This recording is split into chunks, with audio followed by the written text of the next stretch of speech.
Hello everyone, एक बार फिर से आप सबका स्वागत है किरोशा नर्सिंग एकेडमी के ऑनलाइन प्लेटफॉर्म पे।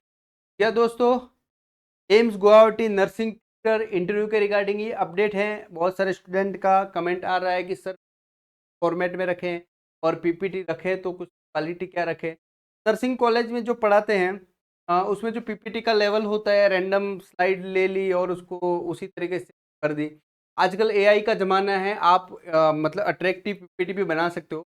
कोई बड़ा भी काम नहीं है, 5 स्लाइडें बनानी है और आपको खुद को ही प्रेजेंट करना है, तो जितनी अट्रैक्टिव इम्प्रेसिव होगा इंटरव्यूअर। तो नर्सिंग ट्यूटर, एपी लेक्चरर, इन सब का इंटरव्यू कब है? तो एसोसिएट प्रोफेसर का 27 को है, लेक्चरर का भी 27 को है। ट्यूटर के कैंडिडेट ज़्यादा है इसलिए 28 और 29। 28 को जनरल है, 29 को बाकी category wise OBC, ST, SC सभी का है। क्लियर है? मैंने पहले भी बताया था, अगर एसटी का कैंडिडेट जनरल में आ रहा है तो सर 28 को जाऊँ, 29 को जाऊँ, तो ये क्लेरिफिकेशन आप एम्स गुवाहाटी हेल्पलाइन नंबर पे या मेल आईडी से कर सकते हो। आपको जो पीपीटी बनानी है वो कब सेंड करनी है एम्स गुवाहाटी? बहुत सारे कैंडिडेट ने सेंड कर भी ली होगी। अगर किसी ने नहीं किया तो मैं आपको बता दे रहा हूँ। आपको कब तक, अगर आपका सिलेक्शन हुआ है तो 18 जून से पहले आपको पीपीटी मेल करनी है। क्या करनी है? मेल करनी है। The candidate are advise to bring the PPT in the pen drive on the day of the document verification.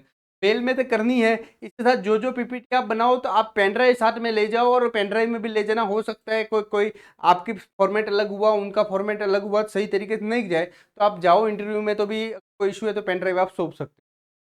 फिर अब ये वीडियो सबसे इंपॉर्टेंट क्यों था कि जो पीपीटी रहती है किस फॉर्मेट में कैसे बनाई जाए। सर कि आप हमें आइडिया दीजिए, ये करके किसी स्टूडेंट का क्वेश्चन आया था, तो उसी पे देख लेते अपन। देखो, आपको इन्होंने बताया है कि सर ये चीजें थोड़ी ध्यान रखना। Black and white font size, font colour कौन सा यूज करना है? तो ब्लैक एंड व्हाइट यूज करना है। और फॉन्ट साइज आपकी रहनी चाहिए 24 की। कितनी रहनी चाहिए सर? 24 की। तो अगर ज्यादा बड़ी रखी है तो आप चेंज कर सकते हो, फॉन्ट साइज 24। स्लाइड मैक्सिमम कितनी रखनी है? 5 रखनी है। मुझे पता है कि आप लोगों का एपी में तो इतने सारे पब्लिकेशन होंगे तो कंफ्यूजन होंगे, सर आ नहीं रहा है, तो आप मैक्सिमम 5 ही अटैच करें। 5 स्लाइड है, और ज्यादा ही हो रहा है तो बड़ा भी दो, इतना कोई दिक्कत वाली बात नहीं है, लेकिन मेन छोटी मोटी 5 में आनी चाहिए। आपका पर्सनल बायोडाटा, नेम, क्लियर है? आपने कौन सी पोस्ट अप्लाई की थी, कैटेगरी और फोटो यहाँ पे, क्लियर है? अगर ये वाला नॉर्मल पीपीटी में भी बना सकते हो, और एक आईडी में बता दो, canva.com।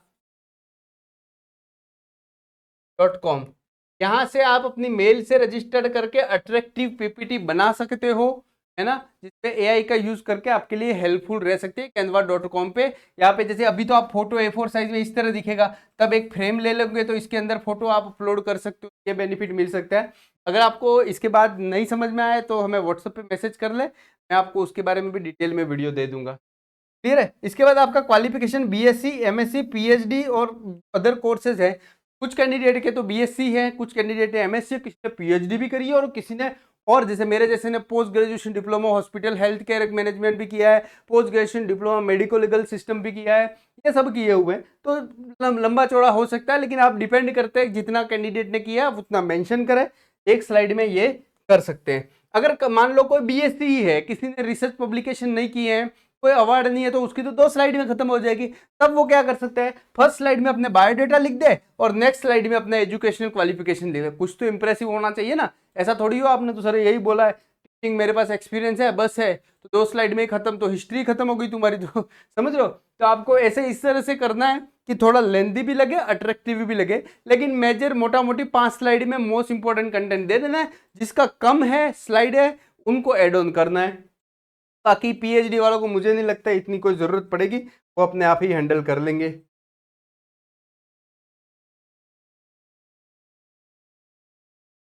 नेक्स्ट देखें sir, teaching research experience detail. Teaching research experience detail मतलब आपकी, मान लो टीचिंग एक्सपीरियंस है तो ऐसा कंफ्यूजन नहीं हो रहा है। टीचिंग भी कौन नर्सिंग कॉलेज में टीचिंग और रिसर्च में एक्सपीरियंस अलग से कर रहा है। टीचिंग एक्सपीरियंस है तो आप एक्सपीरियंस मेंशन कर लो भाई, आप सबसे रिसेंट पहले लिख दो, इसके बाद वाला, इसके बाद वाला, इसके बाद वाला, इसके बाद वैसे 3 साल का काफी है। आपके पास मेजर 10 साल का है तो भी लिखो, 15 साल का है तो भी लिखो, जितना इंप्रेसिव है अच्छी बात है। टोटल लास्ट में लिख दो एट इंटरव्यू डेट, आज लास्ट डेट तक कितने साल का एक्सपीरियंस हो रहा है। तो मान लो 5 साल का हो रहा है, 10 साल का हो रहा है, तो ये यहाँ पे लिख दो।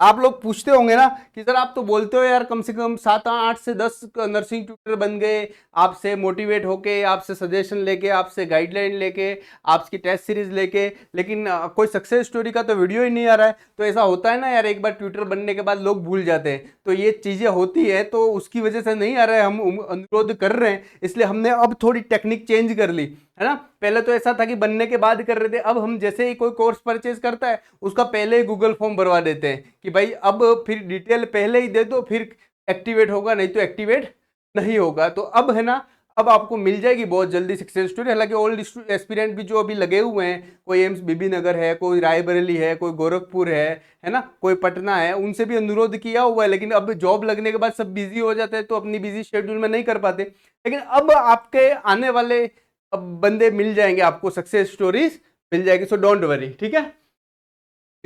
लर्निंग एक तो इसलिए होता है ट्रायल बाय एरर, और इसी फॉर्मेट को फॉलो अप कर करके अब हम भी सुधर गए हैं 3 साल के बाद कि अब ऐसा करना पड़ेगा, क्योंकि जो दिखता है वही चीज मार्केट में चलती है, ये आपको भी पता है, मुझे भी पता है। अब ये चीज नहीं होगी। आप अगर अपकमिंग एस्पिरेंट हो तो आपको ये चीज देनी ही होगी, तभी आप हमें ज्वाइन कर सकते हो, नहीं तो नहीं कर सकते। सिंपल है।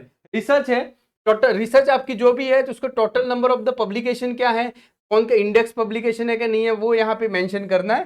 तो कोशिश कीजिएगा आप वही मेंशन करें। अगर जिसके पास नहीं है वो तो सभी मेंशन कर दो, तो जिसके पास मान लो 8 10 15 है ना, वो मेजर आप कर ले, और टॉप 5 तो आपको करनी है। इसके बाद आपको जो आपके नॉलेज में एक्सपर्ट हो आप उसी को ऐड करिए, ताकि इंटरव्यू में उस पर क्वेश्चन आए तो आप अच्छे से कर सको। क्लियर है, समझ में आ रहा है। चलिए नेक्स्ट। नेक्स्ट आपके कोई प्रोजेक्ट है, कोई आप किसी बुक पे काम कर रहे हो, कोई रिसर्च प्रोजेक्ट लिखा ले रहे हो, कहीं से फंड रेज किया हुआ है, तो ये सब यहाँ पे मेंशन करने हैं आपके प्रोजेक्ट के। लास्ट वाला है कोई अवार्ड से। आप बोलोगे यार नर्सिंग में सर कहाँ अवार्ड मिलते हैं, प्राइवेट कॉलेज में जहाँ पे जॉब कर रहे हैं इतने बड़े बड़े कहाँ अवार्ड मिलते हैं, तो आपके पास जो भी अवार्ड है उसे मेंशन कर दो। मीन्स कि आपको कोई मान लो कोई आपने किसी सेमिनार, किसी इंटरनेशनल कॉन्फ्रेंस में पेपर प्रेजेंटेशन किया है ना, और पेपर प्रेजेंटेशन किया है, आपको फर्स्ट प्लेस मिला है, मेंशन कर लो।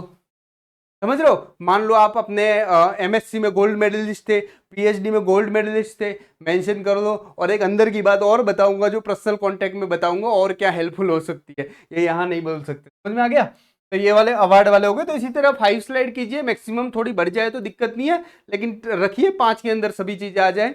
आई होप ये चीजें हेल्पफुल रही होगी। आप भूलिएगा नहीं, इंटरव्यू के लिए प्रिपरेशन के लिए किरोश एकेडमी पे कोर्स अवेलेबल है, जो रियल बेस एक्सपीरियंस के बेस पे बना है, जो आपके लिए हेल्पफुल हो सकता है, और 1-to-1 अपन सेशन भी रखेंगे। तो 8502065080 पे संपर्क करें। आपके कोई भी क्वेरी है, we will help you. Thank you very much dear.